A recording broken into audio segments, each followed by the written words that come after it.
St. Theodosius, Cenobiarch, Abbot of Palestine, 529, Marissa, Cappadocia.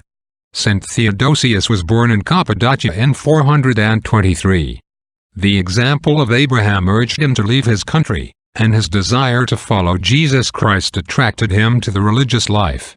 He placed himself under Longinus, a very holy hermit, who sent him to govern a monastery near Bethlehem. Unable to bring himself to command others, he fled to a cavern, where he lived in penance and prayer.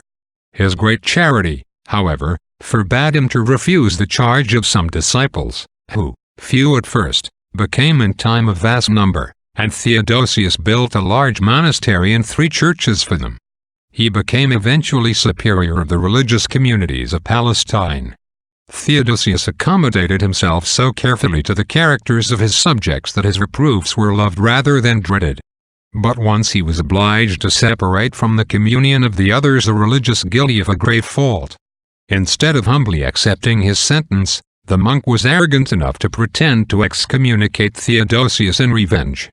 Theodosius thought not of indignation, nor of his own position, but meekly submitted to this false and unjust excommunication. This so touched the heart of his disciple that he submitted at once and acknowledged his fault. Theodosius never refused assistance to any in poverty or affliction. On some days the monks laid more than 100 tables for those in want.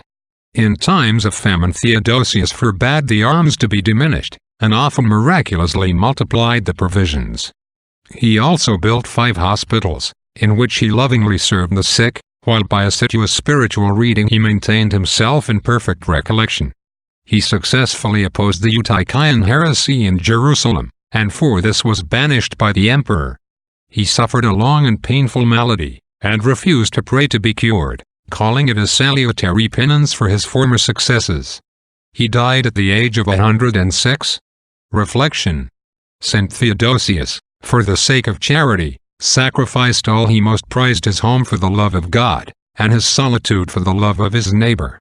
Can ours be true charity if it costs us little or nothing? Amen.